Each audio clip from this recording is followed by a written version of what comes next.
공정위가 할 일이 좀 많을 것 같긴 하네요. 예, 예, 지금 보고 드리겠습니다. 지금 공정위는 주로 이제 식품 원재료하고 가공식품 물가 중심으로 해서 시장 구조적인 문제가 무엇인지 좀 분석을 했고요. 기본적으로 국내 아까 대통령께서도 말씀하셨듯이 주요 가공식품이나 원재료 산업이 시장 구조 자체가 시장 집중도가 아주 높습니다. 그러니까 우리나라 전체적으로 독과점적인 시장 구조가 상당히 오랫동안 지속되고 있고요. 그래서 시장 집중도가 높고 물가가 많이 오른 품목으로 이제 우리가 살펴보면 중요한 주로 최근에 이제 뉴스에도 많이 나왔던 품목이 빵, 라면, 밀가루, 설탕 이 부문을 중심으로 시장 구조 현황을 좀 살펴보았습니다.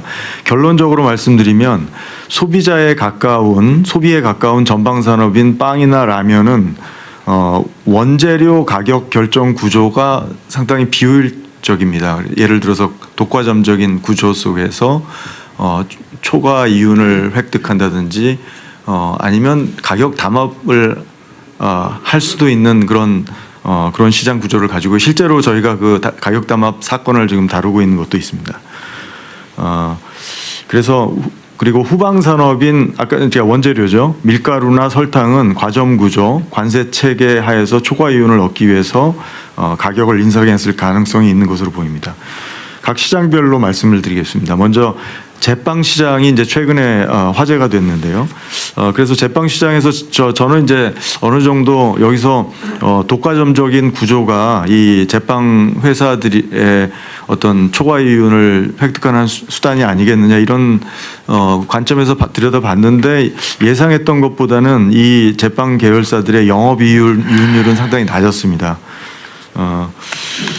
그래서 이제 왜 빵 가격이 우리나라에서 높은가 이런 분석들을 해봤는데 기본적으로 이제 국내 빵 가격과 해외 빵 가격을 수평적으로 비교하는 것은 좀 오해를 낳을 수 있습니다. 왜냐하면 국내는 주로 빵을 디저트나 아니면 주식보다는 좀 디저트 아니면 가끔씩 먹는 좀 고급 소비로 이제 하기 때문에 국내 빵들은 좀 고가 빵들 위주의 소비가 이루어지고요. 해외에는 이제 빵이 주식일 때는 좀 저가 빵들이 많이 판매가 되기 때문에 수평적으로 비교할 수는 없지만 그럼에도 불구하고 소금빵 같이 여러 대표적인 빵을 이제 국제적으로 비교해 보면 우리나라가 높은 게 사실입니다. 그거는 이제 어느 정도 시장 구조의 문제도 있습니다. 과정적 시장 구조의 문제가 또 있고 유통 과정에서 임대료라든지 광고비, 과도한 인테리어를 요구하는 어떤 가맹 사업의 특성 이런 것도 이제 작용을 했을 것이라고 봤고요.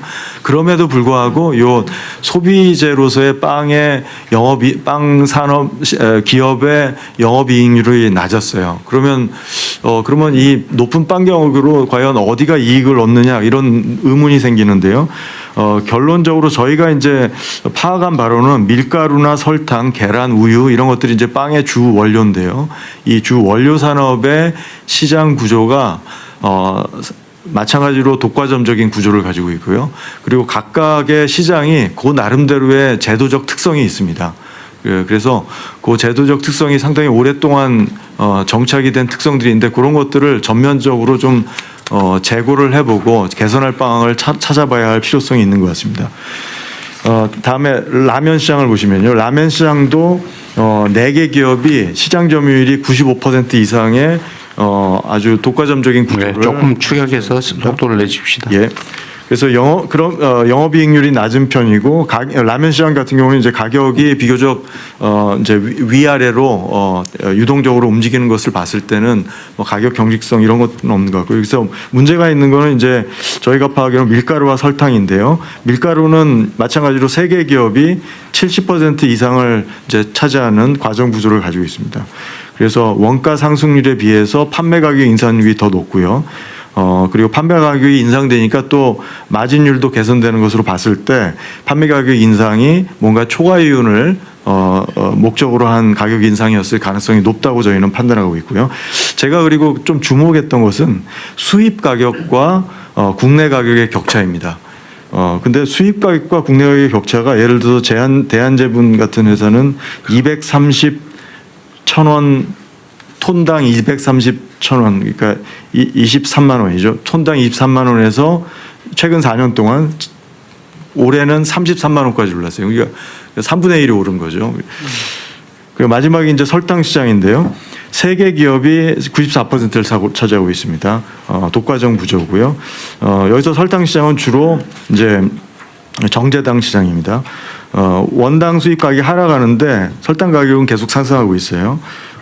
내수 설탕 시장에서 높은 마진율 실현하고 있고 영업이익률도 설탕 시장과 밀가루 시장이 그 산업의 평균보다 높습니다. 이런 산업은 사실 영업이익률이 평균보다 좀 낮아야 되는데 높아요. 그러니까 그리고 이제 설탕 산업도 수입 가격과 격차가 국내 원 격차가 31만 원에서 톤당 42만 원으로 상승했어요. 그러니까 거의 이것도 3분의 1이 최근 4년 동안 상승했습니다. 그래서 여기도 지금 이제 독과점 구조 때문에 발생하는 어떤 담합이라든지 두 시장 다 그런 위험이 상당히 높은 것으로 판단하고 있고요. 그래서 지금 이제 정제당 같은 경우에 이렇게 높은 국제 가격과의 차이가 있는 이유가 지금 높은 관세율을 부과하고 있습니다. 30% 높은 거. 그러니까 10만 톤까지는 수입을 아주 낮은 관세율에 0%에서 5% 낮은 관세율을 적용해서 수입하는데 10만 톤을 넘어서면 30%의 관세 물류. 10만 톤은 전체 시장의 7% 정도예요.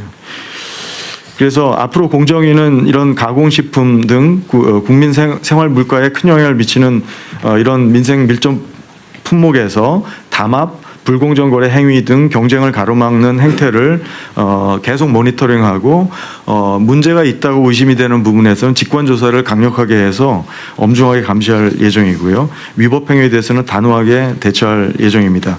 그리고 좀 더 경제 분석을 좀 장기적으로 그리고 미래 선제적으로 그리고 체계적으로 좀 해서 시장 구조, 거래 구조, 뭐 할당 관세 같은 어떤 무역 제도의 어떤 정책 효과 이런 것들을 좀 지속적으로 모니터링해서 오래 지속되는 어떤 시장 구조나 거래 구조 이런 것들은 뭐 시대가 바뀜에 따라서 바꿔야 된다고 생각하고 있습니다. 최근에 이제 설탕 가격 담합 사건 같은 경우는 조만간 이번 달 10월 중에 최종 이제 조사 결과가 나올 것이고요. 거기에 따라서 이제 조속히 조치를 취할 것이고 최근에 또 돼지고기 가격 담합 사건도 조사가 지금 마무리 단계고요. 최종 조치를 조만간 발표할 예정입니다. 계란 가격 역시 불공정 행위가 있는지 지금 조사 진행 중이고요. 신속히 마무리할 예정입니다. 밀가루 가격 같은 경우는 지금 아까 말씀드렸듯이 국제 가격과 국내 가격이 너무 차이가 최근 4년 동안 30% 이상 증가했기 때문에 이 부분은 집중적으로 지금 모니터링하고 신속하게 엄정하게 조치할 예정입니다. 이상입니다. 그 밀가루 산업은 그 밀을 수입해서 밀가루를 만드는 거예요? 예. 밀가루 자체를 수입하는 게 아니고요? 밀가루도 만들고요. 밀을 수입하는 밀의 비중이 상당히 높은 걸로 알고 있습니다. 80% 이상. 국내 밀가루 제조 회사가 독점화돼 있다. 예를 들면. 네. 그러면은 밀가루 자체를 수입하는 건 어려운가요? 그 부분은 제가 지금 아직 파악을 못 해봤는데요. 네. 지금 수입 가격과의 격차가 지금 이렇게 나는 걸 봤을 때는 분명히 어떤 무역 장벽이 있을 것 같습니다. 그러니까 이게 힘없는 서민들 식품 가격을 올려가지고 뭔가 과도한 이익을 취하는 게 만약에 있다면. 네. 과거에 담합 사례들이 있습니다. 밀가루 시장, 설탕 시장 전부 다 과거에 담합 사례들이 있습니다. 이런 걸 통제하는 게 정부 역할인데 네. 공정거래의 역할이 앞으로 좀 중요할 것 같습니다. 예. 그리고 우리나라는 물론 기업들 규모가 너무 작아서 그러긴 한데 독과점 기업들에 대해서 강제 분할이나 이런 걸 미국에서 많이 하잖아요. 네. 우리나라는 그런 제도가 있나요? 지금 뭐 지난번에 뭐 정책으로 지금은 일단 공정거래법 상으로는 없습니다. 한 번도 그런 사례를 본 일이 아직 없어가지고. 그렇지만 이제 시정 명령을 좀 더 과거와는 더 적극적인 시정 명령을 할 수 있습니다. 그런데 기업 분할 시정이 어떤 시정을 말하는 거예요? 그러니까 예를 들어서 뭐 가격 내려라 이런 것 결합 상품 같은 경우는 이제 어떤 과징금을 이제 처벌하기 전에 사전적으로 시정 명령을 통해서 문제를 해결하면 소비자들에게 피해가 이제 좀 더 일찍 피해를 막을 수 있는 예를 들어서 그 시정 명령의 내용이 예. 어떤 거예요? 불공정 거래에 대한 어떤 행위를 그러니까 예를 들면 어떤 거냐고요? 그래서 끼워 팔기라든지 네. 예, 끼워 팔기라든지 아니면 뭐 가격 차별을 통해서 과다하게 뭐 그 소비자들을 가격 조정 명령도 가능한 거예요? 그거는 가격을 이제 내려라 지금까지는 많이 하지 않았지만 가능은 한 거예요? 예, 가능한 걸로 알고 있습니다. 제가 전에도 한번 얘기했는데 모르면 나중에 얘기해 주시면 됩니다. 예. 그 설탕 자체를 수입해요? 아니면은 원료로 수입해서 설탕을 만들어요? 이게 원당을 수입해서 원당을 수입해서 정제당을 만듭니다. 근데 원당을 수입해 가지고 설탕을 만들어서 만약에 비싸게 판다 다른 나라보다라고 하면 설탕을 다른 나라에 싸게 생산하는 데서 사다가 팔면 되잖아요. 근데 만약에 설탕 수입은 금지하고 원당 수입은 허용한다. 이것도 사실은 뭔가 문제가 있는 제도 같은데 만약에 그런 게 있다면 원당에는 관세가 없습니다. 설탕에는 관세가 설탕에만 정제당에만 그러면 쉽게 말하면 설탕 제조 기업을 육성하기 위해서 아마 그렇게 한 것 같은데 만약에 그렇다면 근데 예. 만약에 이 제도로 악용을 해가지고 그 문제는 이게 저도 설탕값을 바가지를 씌우고 있다면 예. 그건 제도를 좀 바꾸든지 맞습니다. 보완하든지 해야 되겠죠. 그러니까 이건 지금은 이제 기업 육성 때문에 있는 것은 아니고요. 지금 이게 설탕 정제당 산업이 초기 투자가 많이 들어가는 산업이라고 하고 그리고 설탕 자체가 국민 먹거리에서 차지하는 비중이 높으니까 뭔가 그런 네. 차원에서 이제 국내 산업을 이제 보호하는 것 같습니다. 근데 과연 이 보호가 정말 지금도 필요한지는 좀 더 고려해 봐야 될 것 같아요. 그러니까요. 예. 그 우리 공정거래위원장께서 이 국무회의를 지금 처음 오셔가지고 그런 것 같은데 정확하게 파악하고 얘기하는 게 좋습니다. 예, 알겠습니다. 예. 그 판단과 결정에 문제가 발생할 수 있기 때문에 예.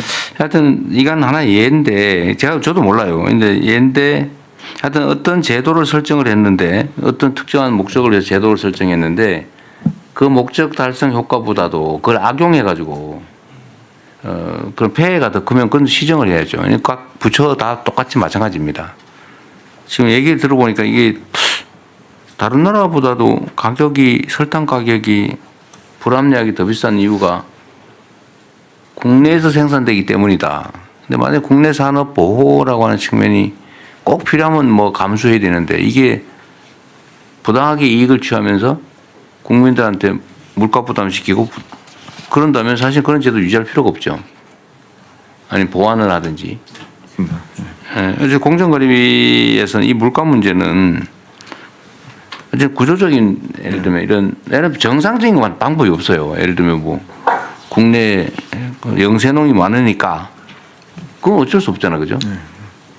근데 그게 아니고 예를 들면 어떤 유통 구조의 문제나 제도를 악용하는 문제가 있다거나 이러면 그 찾아내 가지고 빨리빨리 시정을 해야 되겠죠. 그 꼭 공정거래위 안에서만 시정할 수 있는 것만 하지 말고 제도를 바꾸거나 이런 건 얼마든지 가능하니까 네. 국무회의 제안도 보고도 좀 해주시기 바랍니다. 네. 하여튼 다음 한 군데 더 남았죠.